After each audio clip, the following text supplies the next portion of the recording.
Hello and welcome to another edition of Grandstanders Live. I'm your host, Scott Kerman, and I'm joined by my usual cohorts, Uncle Joe McLaughlin, and he's JP's first son, Tim Hoey. Well, we have another great show tonight, boys. So let's get it started. We start with the New England Patriots, and a win is a win. But when you beat a team, fellas, that is the number one seed currently, I don't care how many injuries they have, and you beat them as decidedly as they did score-wise, just shows you that the Patriots are for real. Mac Jones is for real. The defense is for real. And now the Patriots have a real chance to not only make the playoffs, but to go deep into the playoffs. Would you agree, boys? Well, they got one bit of bad news today. Duggar probably won't be playing. Yeah, he's on the COVID list. Kyle Duggar he's on the COVID list. Hopefully he comes back. He could play if he's vaccinated. All he needs is those two negative tests 24 hours apart. He comes back. So Timmy, did the Patriots prove on Sunday against Tennessee that they're a legitimate team? Well, I got to tell you, I was a little worried with the line play on both sides. It seemed as if Tennessee was dominating the line of scrimmage for most of the game. I agree, too. Well, I think that, look, obviously the Patriots had difficulty running up the middle, and that goes back to what, Uncle Joe, you've been saying for years. David Andrews is undersized, and it looks like they can't hide him any longer. Well, David Andrews isn't the only one playing in the interior. Shaq Mason, and Ted Karras have to share a little of the blame in there too. But they weren't running as much of the 21 personnel, with the fullback. Yeah. As they had in previous ones. A couple times they did run it with Johnson in there as the fullback, or Johnny Smith as the fullback. They looked pretty good, I thought. Yeah. Maybe they keep it under wraps a little. And look, Timmy, they protected Mac Jones really well that game statistically. I think it was the top. Fabulous. Yeah. See, I thought the pass protection was tremendous, but our game is supposed to be the running game, and we had our offensive line had been pushing teams around for most of the season, and it seemed like we were losing that battle. Well, Vrabel, don't we have the biggest offensive line in the league?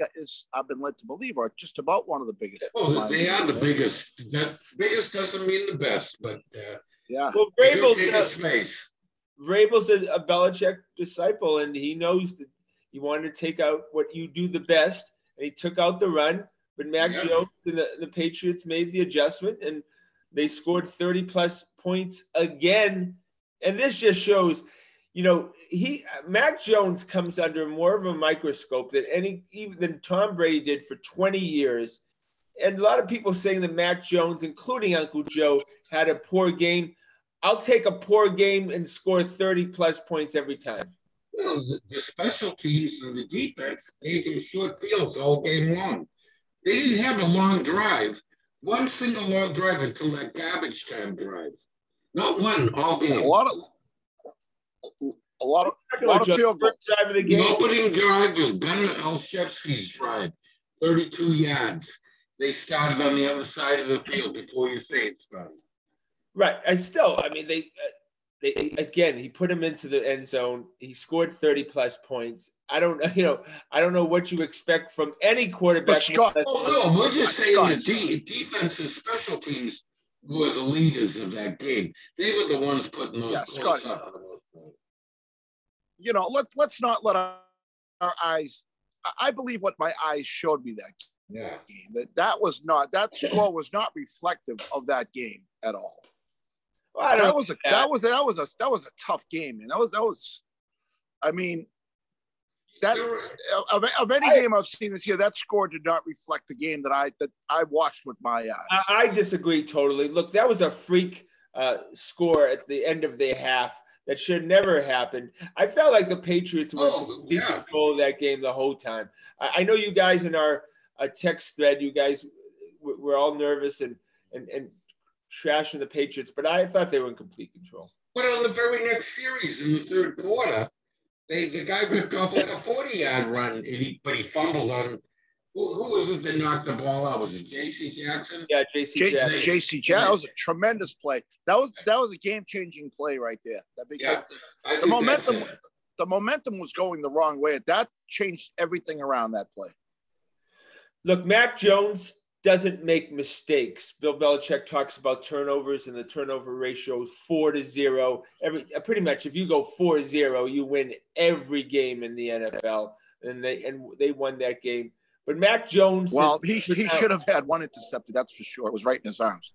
Yeah, well, I'm maybe two beauties like that. But the point is, he's not losing the game for you, and that's what rookie quarterbacks usually do. Is lose the game for you. Well, as we saw, it's the game of turnovers, and we were 4-0 on the turnovers. So look, the defense seems to be ahead strategy-wise in the NFL over the offense. I know the rules slant the offensive way, but all you had to do was watch that Sunday night game, the Ravens and the Browns.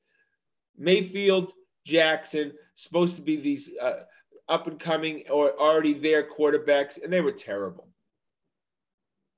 Yeah, well, you see a lot of games like that. Upcoming opponent Buffalo. How about that game? Couple of games in a row they had that were just awful, but they lost 9-6 to Jacksonville. Look, if Mac Jones, fellas, had had the game that Lamar Jackson had on Sunday, we'd be calling for Cam Newton. Yeah, it's a wacky year this year in the NFL. I mean, every Sunday, it seems like everything gets flipped upside down. I mean, this Sunday, things came a little bit back more to normal. You know, the teams that were supposed to win won. But just about every Sunday, there's you look at the scores and you're saying, oh my goodness, how did that happen? You know, and don't underestimate, guys, that the Patriots have been really, in comparison to other NFL teams, very healthy. We have not seen a lot of guys carted off the field, and you think at some point that's going to come back to haunt us, the injuries. If we can stay healthy, this is a team that's going to be a tough out. Where do you think we're came back today too? Yeah, they didn't activate them, but they came back. So an injury at what other than quarterback, where do you think we're most vulnerable to an injury? Defensive backs? It has to be defensive back. Yeah, quarterback. Yeah, absolutely. Yeah. Boy, J.C. Jackson's got to pull the Brinks truck up to the negotiating table next year. I'm going to bet that the Patriots franchise tag him. Yeah, they're going to franchise tag him. Yeah, and then I try to make a deal with him. He's having another worldly year right now. Right. It's just like he reminds me of Pasternak and those goal scorers in the NHL. The guys that are just on the scoreboard every night. He has something about him where the ball finds him somehow. Yeah. Those guys, you can't find them. They're like a bar of gold. Those type of guys, And are they gonna, Joe? How much longer can they hide Devin McCourty? Because it seems like he's getting exposed more and more every game. Yeah, but they have a good formula, don't they? Don't turn it over. Try to turn over the other team. Bend, don't break. It sounds so cliche and simplistic, but it's been working for 20-something years for Belichick. McCourty made that. McCourty had a nice tip in the end zone there. I mean, that was a nice play that he made. And he did have a nice tackle. He's just been short. He's not as quick as he used to be, but maybe he's effective as a communicator, telling Jackson and Bryant and them where to be, when to be, and how to be. Joe, I agree with that because you need somebody back there communicating the philosophy and the plan that the coaches are trying to implement. Yeah, and don't underestimate McCourty's influence on that. Yeah, in the locker room is. He's Captain Devin too. Yeah, absolutely. Yeah. I think he's really helped the transition for Judon to be comfortable with the team. I think guys like him and Van Noy and stuff have really, and then Judon obviously. The star, though Judon got a little sack happy, as Joe said over Sunday, and he forgot to protect the edge a number of times. Yeah. Well, a lot of them have been guilty. Van Noy was guilty of that on a couple plays. Even the kid Bentley, they were getting a little too anxious for the glory of the sap. Yeah, and then they started running at Judon. You know, I think there was a play that was questionably maybe a little dirty or whatever, and after that, they just started running right at him. They're that Tennessee team, boy. They're going to be a tough out for anybody, and they're not even close to healthy. A healthy Tennessee Titans, boy, I wouldn't want to have to go through them. No, Mike Vrabel is a Bill Belichick clone. Everything Tennessee does is just like the Patriots. They're a tough out. If you guys, I sent it to you, but if our audience, if you go online and see the Christian Barmore being blocked by 4 Tennessee Titans, if that's not a poster, I've never seen one. Barmore is a problem for any defense. You got a rookie lineman, a second-round pick that other teams have to strategize against. Well, they did strategize well because I didn't hear his name called too much on Sunday. Well, the reason why you didn't see him too much is because they weren't passing a lot. His strength is to disrupt the passing game, and he generally comes in on passing downs. He doesn't play first and second a lot. Does that running, all that yardage we gave up in the running attack last week, does that worry you at all, Joe? Oh, yeah. It exposed some flaws, but I think those are coachable corrections. A lot of it was like Scotty was just saying, you know, linebackers leaving their responsibilities to try to go for the glory of the sack. And, you know, shucking their block on, getting trapped on misdirection plays. Yeah, getting a little bit away from Belichick's do your job philosophy, I would say. Exactly. Does Barmore remind you guys of Richard Seymour, or am I saying too much? You know, Richard Seymour, hopefully he'll be in the Hall of Fame, but he reminds me of that type of player as far as former Patriots. Well, you know what's pretty amazing about it? For a guy his size, boy, how nifty he is on his feet. I mean, he moves like a much lighter guy. He's probably one of those guys that can do a backflip or something like that. You know, he's like a cat. He's like a cat out there. For a guy his size, he moves like a much smaller person. There's a beautiful combination. There's certain type of linemen, the Aaron Donalds of the world, the Christian Barmores.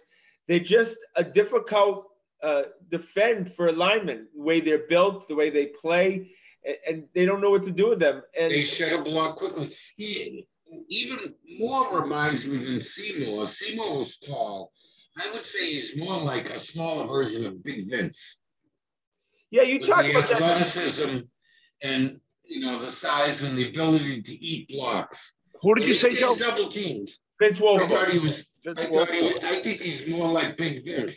You know, but a little quicker than Vince, though. A little more agile. No, Vince is pretty fast. Vince, number 75 could move when he wanted to, but 90 is a special player too in his own way. I think he's going to be something special going down. He doesn't have that big belly that Vince used to lug around. No, he doesn't take up as much room. But, oh my God, Wilfork had 70, 80 pounds in Barmore, wouldn't you think? Yeah. Easy, right? He's just as fast. Vince was very. He said that's why he's going to go to the Hall of Fame. What did Wilfork weigh in at? I mean, Barmore was 310, right? Yeah, but they used to say Vince was like 370, 375. He was a bigger man than that. Yeah, I think I think he didn't want. He was embarrassed to be called a 400-pounder. He didn't want to put a 4 in front of that, huh? No, that's exactly right. Yeah, nobody wants a 4 in front of it. I don't want a 3. I don't want a 3 in front of mine. You know. Uche and Collins, they come back. All I got to say is Van Noy, Judon, Collins, and Uche rushing the quarterback in a clear passing situation. That'd be fun to watch. Now, coming up the middle. Yeah, who's filling in for Collins right now? Well, right now you've got Hightower playing that role, right, Joe? Hightower and Bentley are playing the middle. So So you think Collins leapfrogs one of those guys then? No. No, they would just rotate. They Rotate, get more of a rest. Hightower, especially, would get more of a rest. Yeah, well, that'll make Hightower more effective too then if he's a little more rested. Exactly. Well, Collins has only played a couple of games, and I think maybe the most he ever had with 20 snaps. So he's not going to play a lot. I do love his game though. He's an athletic guy. He's a guy that can make plays too.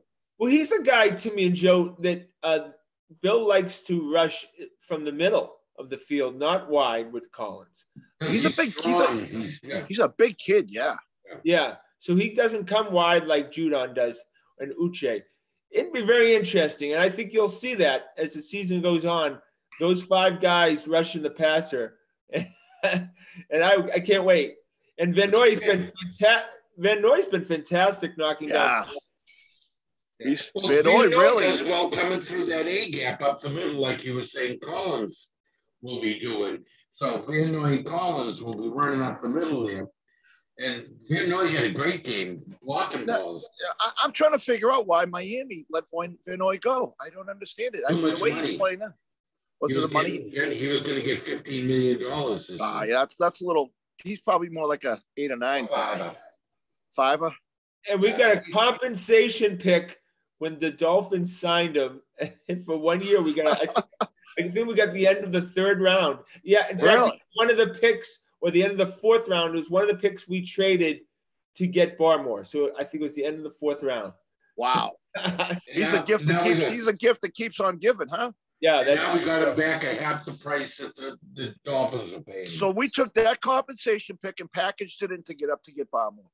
Yeah, we took 2 4th-round picks and our 2nd round pick to move up to get Barmore. And I'm telling you guys, Joe, if the Patriots had traded for Jimmy G and gotten him in the 2nd round, and Mac Jones and Christian Barmore were there at pick 15, who do you think the Patriots take? Who else? It'd be Barmore, I'm afraid. Right. I think they would have taken Barmore. I think if Jones had been taken off the board and Parsons was off the board, that I think Barmore was going to be the pick. Robert Kraft, though, picked Mac Jones, and you're very happy for him, aren't you? Yeah, that's for sure. No, I'm saying, but if Jones wasn't available, Joe. Yeah. Oh, yeah. He would have wanted one of those big defensive sets. Because if Mac Jones wasn't available, all the offensive talent was off the board. All the wideouts, all the quarterbacks were already gone.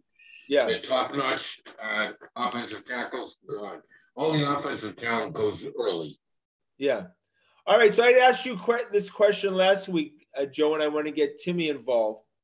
If Bill Belichick could have looked into his crystal ball and at this present time found out what had happened with Mac Jones, that he's played at a high level, there was never going to be a quarterback controversy.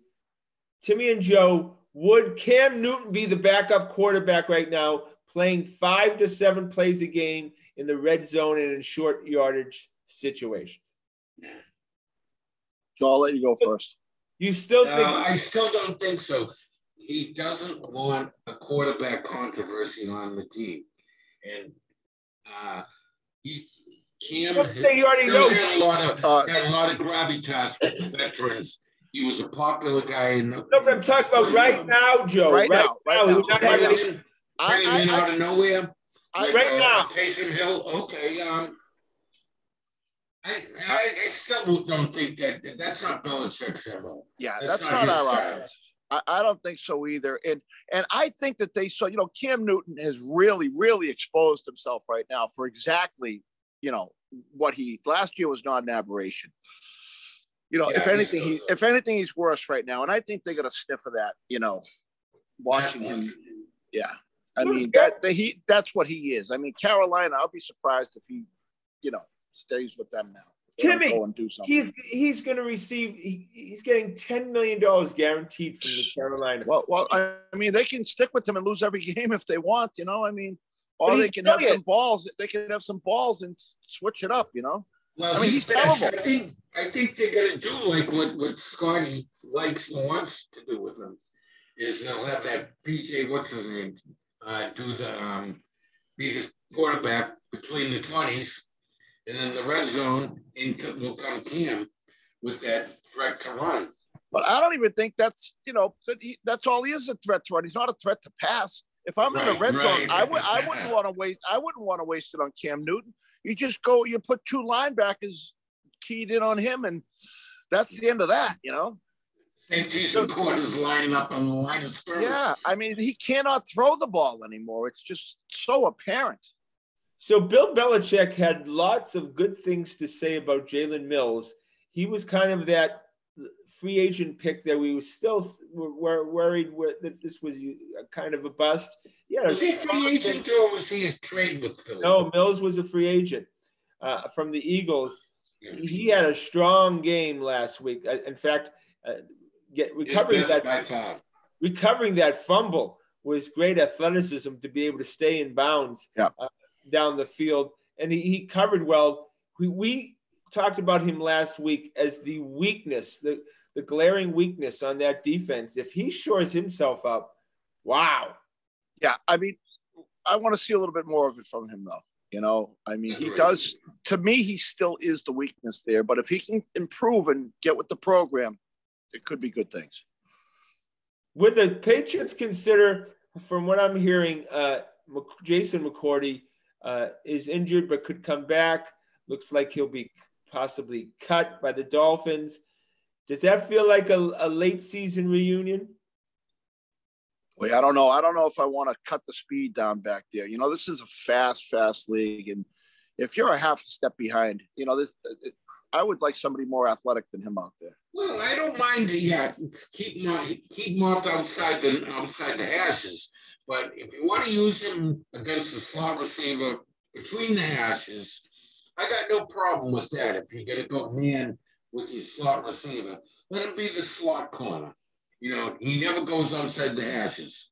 Joe, you don't think there's somebody faster out there that they could get? Oh, I'm sure there is. But sometimes knowing where to go, you get there faster than someone who doesn't know where to go. Even if they're faster.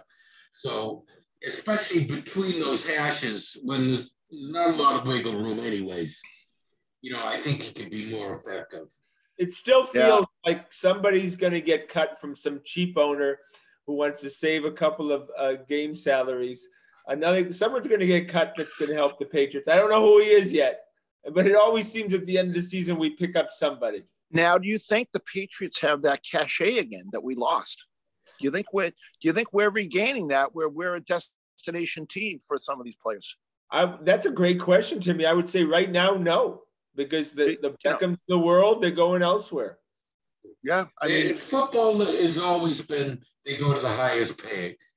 That's all the way it's always been, always will be. Because every contract they sign is probably the last one they're going to sign. Yeah, but you got some of these guys, but there are a certain group of guys out there who are thirsting for that title, Joe.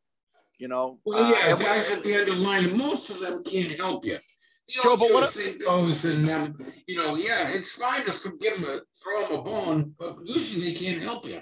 But Joe, you remember, we had guys coming to the Patriots who normally wouldn't have come to the Patriots because Tom Brady was here, and they had a very good chance of winning a title here, and that's what I'm talking about. I can't recall anyone coming here for less money.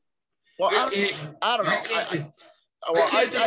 The only person I can think of is Teddy Brusque. Is the only one who took a hometown discount. Yeah, I mean, I defer to you on this. Maybe I'm misinformed. My view on this is wrong, but it used to seem like people would come here because they wanted to win. I'm probably wrong, though. I mean, maybe it's just my perception. No, but I'm talking about late season acquisitions, the James Harrisons. Junior Seau's. Aqib Talib was before the deadline. I'm talking about guys who are going to get cut. Here's one for you, Tim. Junior Seau came just for Belichick. Yeah. Okay. And I think if we really look deep, I think there might be a few more too. I mean, you get cut halfway through. Yeah, you got cut halfway through the season. your career's winding down, you haven't won a title yet, and you're looking around, there's a certain breed of guy out there who, like a Junior Seau, who says, you know what, I got enough money in the bank right now. I really wanted that hardware, a piece of that hardware to take home with me. Did we trade for Rodney Harrison, or was he cut? I think he was a free agent, wasn't he? Yeah, okay, I don't remember. But it felt like Rodney Harrison, we were such a good fit. Maybe he fits into that mode of. Well, I remember no one wanted him here. If you listen to the fans, they would say, no, he's the dirtiest player in the league. Oh. Remember, he used to win the dirtiest player. Yeah, we hate those dirty players until they put our laundry on, and then we love them. Exactly. That's damn sure. All right, boys, it's the biggest game of the year. Every game that we play is the biggest game of the year. This is the NFL. This is a bellwether game. This is a bellwether game. If the Patriots win this game, they win the division. I truly believe that, especially. And it's kind of, things are working out this, they lost Tre'Davious White. We lose Carl Duggar, It looks like a nice even Steven rock'em sock'em matchup all the way around. You wonder if Belichick's going to pull out one of his evil plans, on defense and confuse the heck out of this Buffalo quarterback again, like he did 2 years ago. I mean, this kid's developed quite a bit since then. But the last time we played Buffalo, they had this kid scratching his head the whole game. No, but Timmy. The one thing about Buffalo is you never know about the weather. We've seen games where guys kicking extra points and the ball goes behind them. You can get some evil weather. The most important factor on the field is when you have the wind at your back. I mean, when that Buffalo quarterback is on, boy, he's as talented as anybody in the league right now. But he hasn't played that well against us. We should have beat him the first game of last year. The second game, if I remember, we hung in there till the second half, and then we got blown out. But the first game, we definitely should have won. He's a big kid. Yeah. He's a big kid. He's a big lord. When he's running, if he doesn't slide, he can hurt you. He's a lot bigger than those defensive backs and a lot of linebackers. Yeah, absolutely. Well, Monday Night Football they have a perfect matchup. All right, Joe and Timmy, it's prediction time as Timmy moves around the house and we get I know, sorry. The better lighting. My apologies, guys. We'll ask Uncle Joe first. Well, you know where my heart is. My heart is 23-16 Patriots. But I wouldn't be surprised if the score was reversed. It is in Buffalo. Hey, you can't do that. You can't play both ends. Okay, I'm gonna stick with my Patriots, 23-16. All right, jeez, you get both sides. All right, Timmy boy. All right, I think Belichick's got to come up with this masterful defensive plans. I think he's going to be the one really, really involved this week in that defense. So I will say 28-24 Patriots. Oh, I like the built-ins right there to the right. You like those? I wanted to add one more thing. Remember how what good friends Belichick was with Urban Meyer when he was in Florida? And Belichick was going down there and drafting all the Florida kids, and he'd go to practices and everything. You might ask Urban Meyer, how did you hold them to no touchdowns? Yeah. Thanks, Urban, for bringing us Aaron Hernandez to the community area. He's a good kid. Belichick would spend a whole week down there. He's a great kid. And Lenny Bias doesn't do drugs. That's crazy. What are you talking about? Good kid. He's a good kid. Wait, what was your score, Timmy? 28-24. It's so funny, guys. I'm in that same kind of score range. Definitely not in the 30s. 35-7.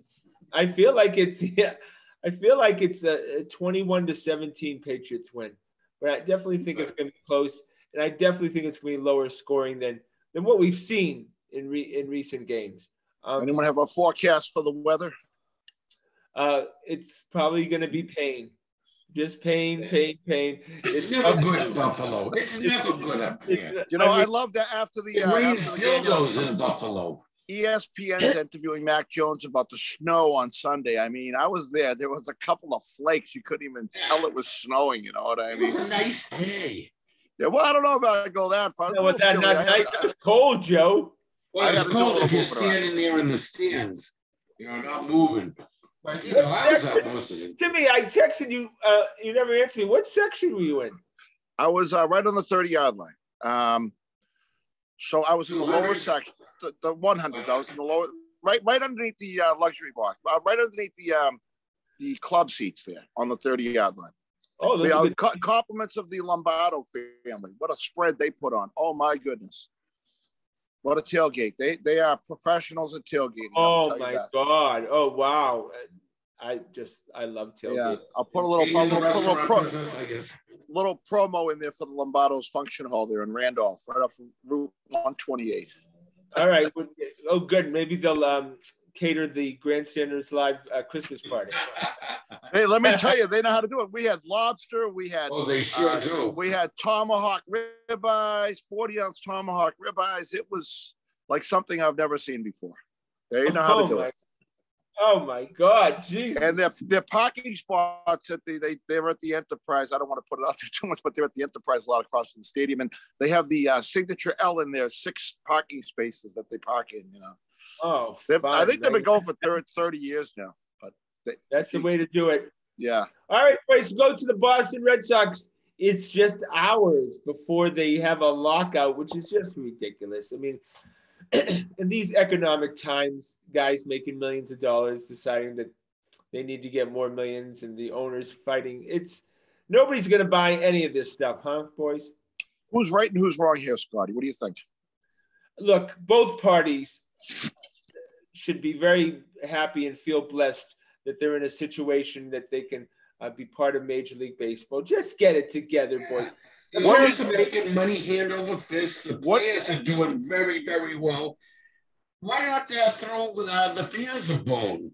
What is the main thing of contention with these two groups? Well, it's always revenue sharing. The players want a bigger piece of the pie. Free agency, they want to become free agents quicker.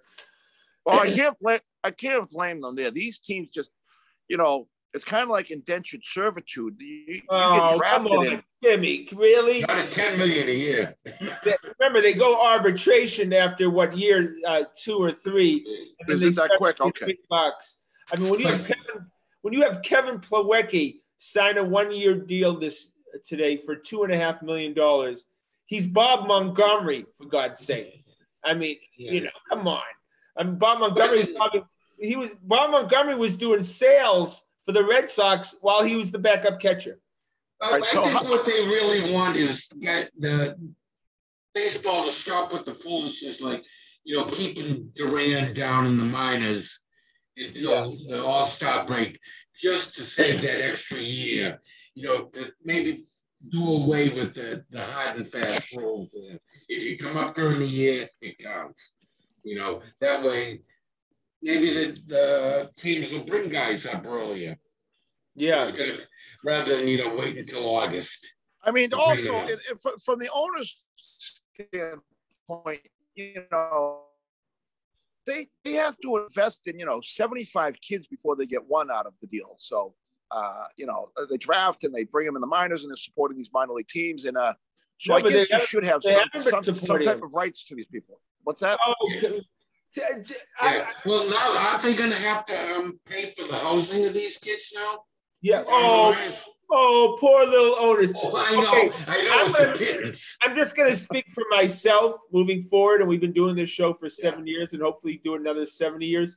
You will never hear me one word, one consonant ever defend an owner and try to ever go from the owner's perspective when they're just making millions upon millions. And then, of course, they sell out the fans now with this whole gambling stuff that they dove into to line their pockets even more. Screw the owners. The players are the ones who put the product on the field. They deserve as much as they can get. The ballparks are going to become like casinos. You'll be gambling in your seat, and they're going to take a cut. They're going to get 10% off the top, probably. Yeah, that's the big bone out there right now that everyone's chasing is that, like we talked about, every seat is going to have a little iPhone attached to it where you can bet on the next pitch, you can bet on the next hit, you can bet on the next error, you can bet on the next foul ball. And the revenue I was just in Vegas, and this country likes gambling. I can I can assure you of that. Yeah. Well, the boys, There is a ton of money waiting to be plucked off of that gambling tree right now if it can all get legalized. a great segue. I wanted to share this with you. Caesars had the first month ever where they had over $1 billion bet. That's not even a Scotty. That's they sports book or at their whole thing. That's a non-Super Bowl month. That's the tip of the iceberg. Tip of the iceberg. Yeah. I mean, now Connecticut, all the New England states except Massachusetts now have legalized gambling. Does Maine have it yet? I don't think they do. No, I don't think they do. Rhode Island and Connecticut are all you can bet all you want on any sports. And as we all know, the bookies are still doing healthy business too. Yeah. So they're trying to steal all that business the bookies are still getting. Oh yeah, absolutely. There will always be a place for the bookies. We know, as there'll always be place. They just won't make as much as they're making now. As simple as that. And the marijuana salespeople will it's like the daily number used to be the big thing when I was growing up. Everyone played the number, and the state saw that. You still play the number. Yeah, you still play the number, right? The illegal. You still play the street number.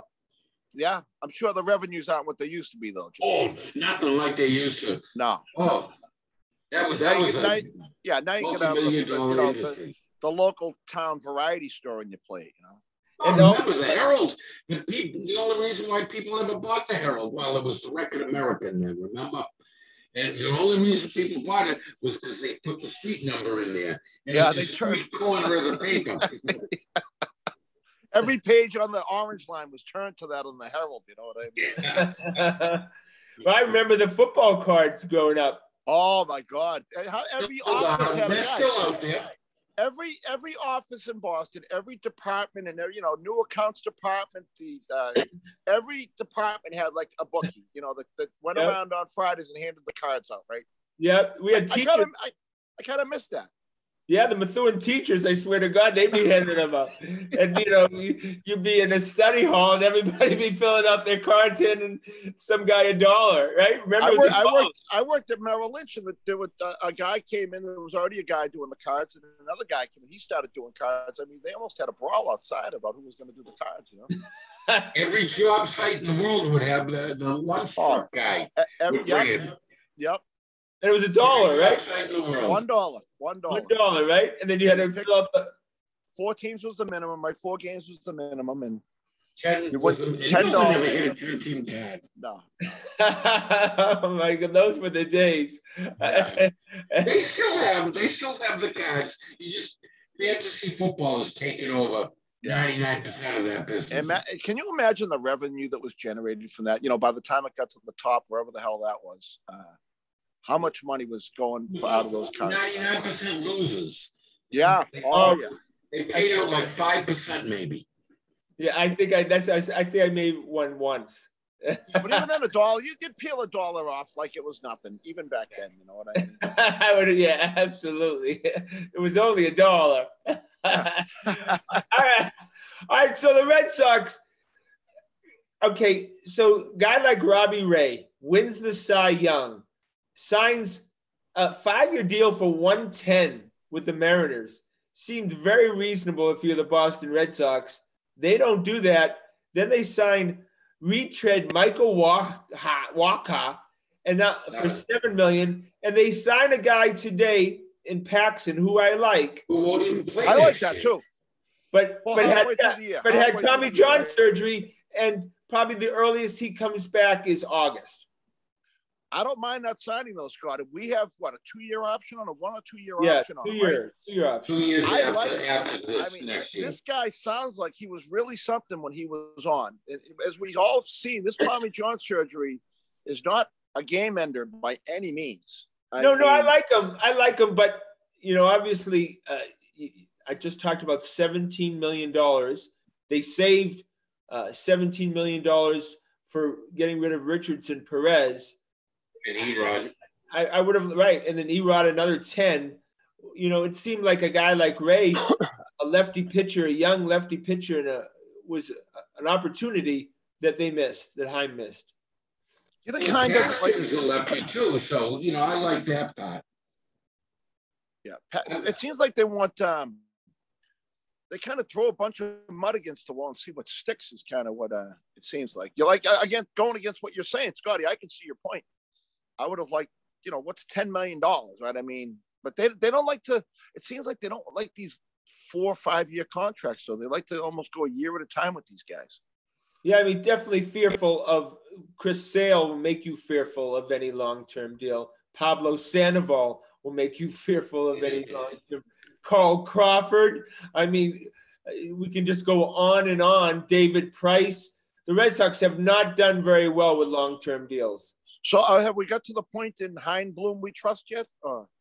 That's a great question. Scotty was there last year. Yeah, I'm there. I'm absolutely there. Guys like Hunter Renfroe were completely under the radar. He had 30-plus home runs. He shit the bed in the playoffs. But, yeah, Kiki Hernandez, who I didn't believe in at all. But there's got to be a big move made. My people are telling me that it's going to be Schwarber. We're going to sign him. The move that's already been made. That doesn't change the dynamic in any way. No, it doesn't at all. Well, it does in the sense, Joe, that you go into a regular season, a full season with that lineup. And that lineup was like Timmy said, with JD batting 6th, that's a hell of a regular season. Now, do you think one way they're looking at is, every team gets injuries. We're planning on injuries here. I think they're which I agree to some extent. They have Whitlock, they have Houck, they have Bello coming up. They have some good young pitchers. They want to put spots in important situations for these guys and see how they develop. Well, they become starters is the thing. Well, now that shortstop we drafted, how far out do you think he is? 3 years. I would say 3 years, probably. Yeah, 3 years. But then again, a guy like Nick York, who's might be next year. Yeah, who I have to be honest with you, I think he's a second baseman though, right? Yeah. I think that he could be your second baseman in spring training and opening day. I really do. This guy's a stud. I don't know if they can keep him, in the minors for much longer. He's that good. I mean, can you imagine? Let's get him going. Your right side of the Boston Red Sox is going to be 2 rookies, Casas and York. You could very well see it. And we love to see that stuff, right? We'd love to see the homegrown talent develop, I mean, that's fun. That makes it interesting. Yeah, I mean, we won it. That's especially good. Yeah, 18, we had a lot of homegrown kids in that team, right? Look, the whole team. The 3 of us can say we pretty much have seen every up at bat by Xander Bogaerts in his career. Yeah. I mean, that's fun to be able to do that, right? Yeah, I mean, especially from our new beautiful seats, Scotty. Yeah, right. Yeah, we're on his side of the infield now. Although now even he is saying he probably will have to play another position. Who? Okay. Xander admitted. Oh, no question. He can't. He said he's open to. I think the negotiations are getting a little hardball because he came out and said that out of with no prodding that he's willing to play another position. Yeah, look, I think he wants to play for the Red Sox. Yeah, and he's willing to play left field or second or third. Look, he's going to be very happy that the Seager deal signing with Texas for 10 years, $325 million. That was insane. Xander's happy. Yeah, the other one, the Javi Baez was, I can see. Here's a guy that's hitting 35 home runs, and playing a bona fide good to great defensive shortstop. Now, are all those contracts getting done because of this collective bargaining coming up? Well, there won't be any done because there's no business done after midnight tonight. So Correa, if he's not signed before then, he has to wait until the contract is signed. Correa would be one of the biggest surprises in our lifetime if Correa actually signed with the Red Sox. Would you agree? I don't see a place for him unless you put Xander in left field and is he worth spending a lot of money for as a left fielder. Oh, again, I don't care how much money John Henry spends. Let's just I don't either. But if it reflects on how they build the team, that's my only concern. That if they spend in one area, they'll skimp in another. What kind of atmosphere is Correa in financially? What kind of contract? He wants $30 million plus. He's got to be 10 years. Yeah.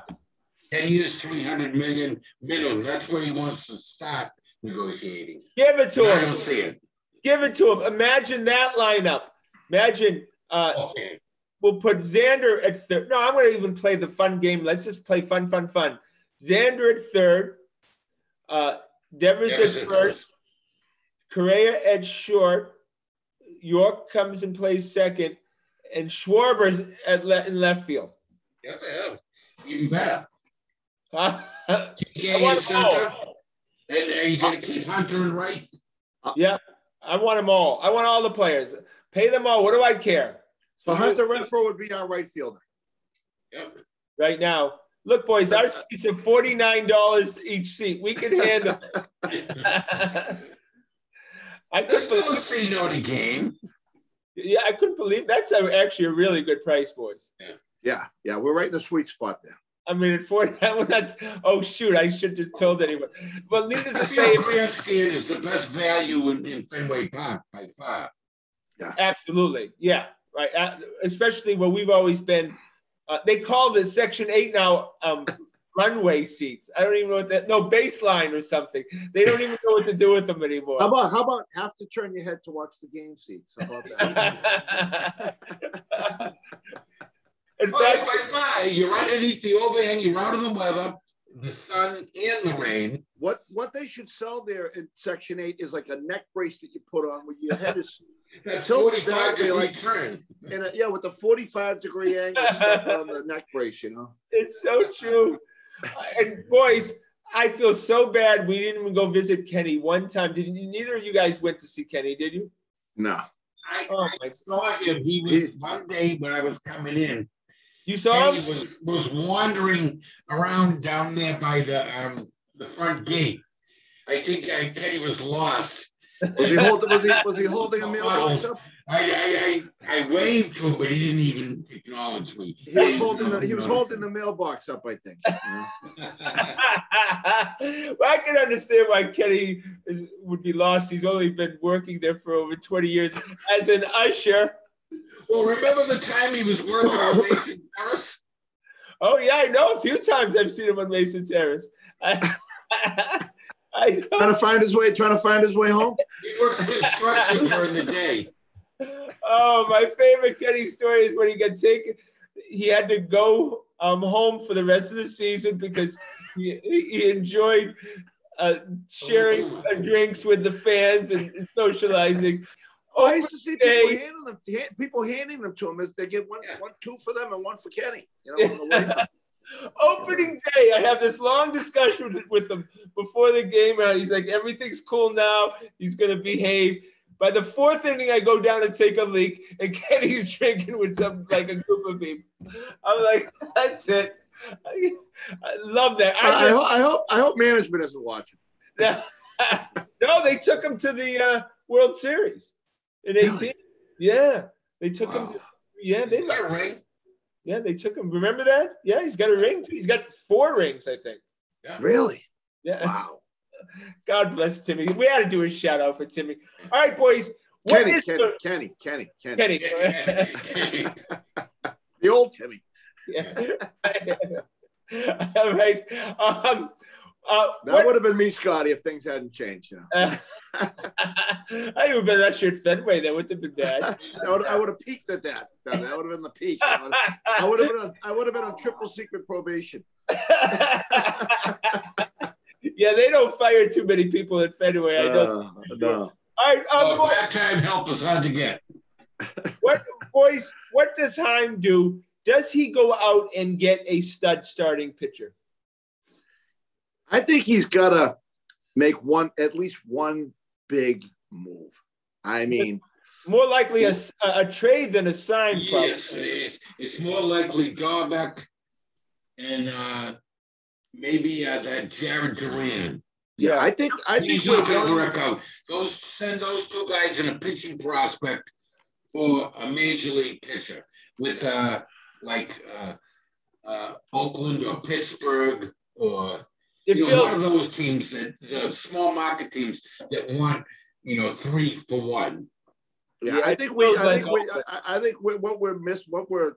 we really need to really kind of put us over the edge is like a borderline number 1, definitely number 2 type starting pitcher. Well, yeah, I don't think Chris Sale is a number 1 anymore. I think Nathan Eovaldi is a number 1. I just think that Chris Sale moving forward is your number 3 pitcher, and you just hope as hell that he can stay healthy. And you got to give him the Rob Gronkowski 1 month off deal at some point during the season too.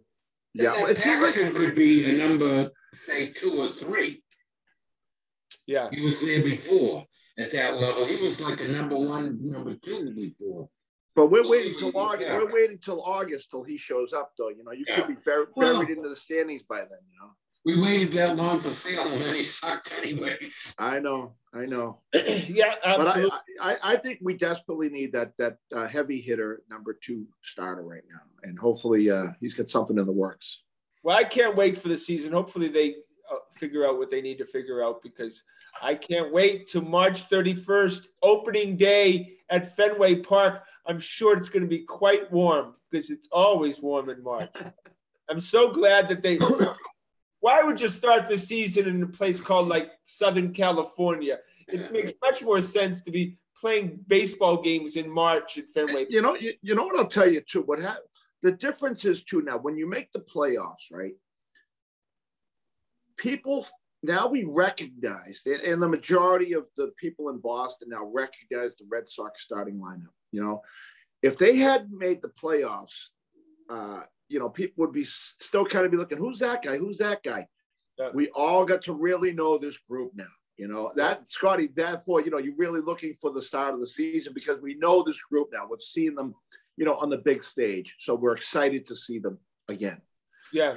I'm going to be very interested to see if the young crowds continue for Fenway because if they keep that ticket deal going, I think you're going to continue to see it. The energy at Fenway Park was like a Celtics game. Oh my God, that Yankees game was off the hook. Yeah, so this could be a lot of fun moving forward, and I can't wait. All right, go to the Boston Celtics. Remember, before the end of the show, we got to talk about the Bruins. But we go with the Celtics. First of all, I got to talk about Kemba Walker. Another great move by Brad Stevens, cleaning up Danny Ainge's mistake, getting rid of Kemba Walker, picking up Al Horford, who's been arguably the best player on the Celtics. Now, Kemba Walker, basically, the Knicks don't know what to do with him. He has the worst plus minus in all of basketball. He's out of the rotation. Thibodeau says he's not going to play. They're not going to play him. No. What a great guy. I mean, he's a good guy. He's a good guy. He's just got a bad knees. That's it. Yeah, he's at the end of the line. He can't. Like Scotty has said a million times, the little guys don't last. They don't last. He's one of the little guys that didn't last. Yeah, they never. Yeah, a good 10-year career though. You gotta give him that. Yeah, seems like a good guy, but your body has to work at peak performance, and his doesn't anymore. But look, kudos to Brad Stevens. He was able to find a partner in OKC, and now he has nice flexibility with Al Horford too. Look, it wouldn't be a shock to see them try to trade Al Horford at the deadline to get a pick or something. Really, it would have to be a lottery pick. Well, not always. I don't know. He's got an expiring contract, so he's going to be, he's going to be more advantageous to trade next year. Well, do you think the Celtics are going to be in the position of a seller then, Scotty? Is that what you're saying? I do think. Yeah, I do. I think the Celtics are going to be sellers. Absolutely. If they were just talking about a play-in game, why you're not going to, if you can get a mid-level first-round pick and trade a Schroeder or something, I think you have to do it. You got to think about the future and building depth in this team. Yeah, they need a point guard in the worst way. will fill that bill. I think Schroeder would be high on anybody's shopping list right now. Oh yeah, but he'd be a rental. And he's only getting $6 million this year. He brings so much to the game. It only costs the receiving team like a couple million to pay him. I'm really impressed with his game, boy. He is just an injection of everything. Defense, scoring, everything when he's in there. And passing. He's a baller for sure. The fact is you don't have to get a first-round pick for next year. With one of these teams, you could say to a Golden State Warriors, unprotected first-round pick in 2026. And then just kind of hope that, things develop and, and you work on your little lottery ticket instead of something. Well, Steph gets hurt that year. So you see Horford heading out of town then, Scotty. Schroeder first. I'm saying, but because we could, no matter what we do, Schroeder's gone. He's Al's trade bait Nick in the offseason though, because he'll be an expiring contract, and so he will be trade bait. Do you think the Celtics would try to sign him back? Al Horford? No. He's too old. No. He's going to end up being a head coach in the NBA. I'd love to see him as an assistant on the Celtics. Yeah. Stick around. But I think he's played great. He's playing great, yeah. And he's just one of those guys like the Jamie Collinses of the world who only play well for their original team. Their favorites. Yeah. We have to talk about the Bruins a little bit. No, we will. Wait, hold on. All right. Yep. We'll go to the Bruins. You start. Jake DeBrusk. He's an embarrassment. But before I give you, Timmy, the floor, Sweeney came right back at him and said, when DeBrusk said he wanted a trade, said, well, we've been trying to trade this stiff forever. No. If there's anybody that needs to change the scenery, it's that kid. I mean, I don't know what's going on in his head. I don't know what's going on in his personal life, but the kid has some talent. He's a great skater. But he doesn't hustle. He picks the wrong times. His head's in the wrong place right now, completely. I don't know, it's just not happening. But I mean, I could say that for a lot of the Bruins right now. I bet I went to a lot of games this week. They had a lot of home games, and the absence of Marchand was so glaring. Last night, you know what I mean? This team is just too one-dimensional. I mean, it's just they got a bunch of guys who just cannot put the puck in the net. It's shockingly, it's glaring. I mean, I don't know. They have to go out and just go to that top 20 scorer list and find a way to get somebody else in here that can put the freaking puck in the net. Jimmy, you're at the garden all the time talking with everyone. Why does Sweeney give that Linus $5 million a year when it seems like he intended to bring Tuukka back all the time? Maybe, I don't know. I mean, it's an insurance. I guess an insurance thing for Tuukka not coming pretty back. Expensive insurance. I would have kept the other kid that beat us a couple games ago. I agree, Joe. And I bet they're thinking maybe they saw something in this guy that didn't come through. But I'm sure they're kicking themselves in the ass right now for not doing that. Yeah. Wasn't Taylor Hall supposed to be a guy who put the puck in the net? Yeah, supposedly. I mean, they do a lot of great stuff. They create a lot of great opportunities. Yeah. But it seems like we only have 3 guys on the team that can freaking score. It's unbelievable. Like, if they're not on the ice, we're not getting a goal. Last night, and if we do it, Charlie Coyle played a great game the other night, but no goals. You know what I mean? What was it last night? It was like 50-5 the shots on goal, and they lose. Yeah, it was crazy, and I felt it. I said, even when the Bruins were dominating that game, I said, you know what's going to happen? And you see it all the time in hockey. Yeah. We're going to get 15 shots on them, and they're going to come down, and boom, they're going to score. I don't know what, like Charlie Coyle does a lot of good things out there. He's a good player, but he just can't get that puck over that goal line. And I mean, Hall right now has the same disease. I don't know what it is with these guys, but it's becoming contagious. Unless Bergeron, Pasternak, or Marchand's on the ice, we're not getting a goal. Well, Sweeney looked better than last night. I gotta say that. Sweeney made a lot of moves in the offseason off-season fellas, and none of them seem to have worked out. I'll tell you, I'm seeing all these strange names on the back of shirts, and I'm like, who's that guy? Who's that guy? There's been a lot of turnover on that team. Well, they look like a good pickup, though. Yeah, but no one's putting no one's scoring goals. Put it in there. Yeah. Yeah, there's a billion guys that can go up and down that ice a million miles an hour and do this. I mean, they pass well, they do everything well, except for freaking, take a look up and see where they should shoot it and put the puck where it can go into the net. All right, one thing, got to give Timmy his props. True Boston sports fan, went to the Patriots, and then that night went to the Bruins.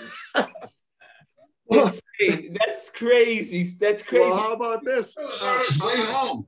All right, I'm driving Joe Grimaldi, who's a Lombardo's employee, is with me in the truck, and he says, "Oh, my daughter's going to the Bruins game tonight." And I went, "What?" I take my phone out. There are 2 Bruins tickets sitting on my phone. So I got my cousin to go with me, but that's where legends are born. That's where legends are born, Timmy. I didn't realize until 4:30 that I was going to the Bruins game. Must have slept well that night. Oh my God. I'm sure by the second period intermission, you've been like, my wife's ready to toss me out, and then I went to the Bruins again last night. You're living the Boston sports experience. I am. I'm supporting I'm supporting the Jacobs Fund, the Kraft Fund. I'm supporting all those funds. Absolutely. God bless you. All right, that's our show. Go see Philly. Yep, that's our show for tonight. Want to thank, of course, everyone behind the scenes. Corbin, want to thank the fellas. Please check us out on our website at thegrandstanders.com and tune again next Wednesday night at 6:30 for another edition of Grandstanders Live. I'm your host, Scott Kerman. Have a great and happy night.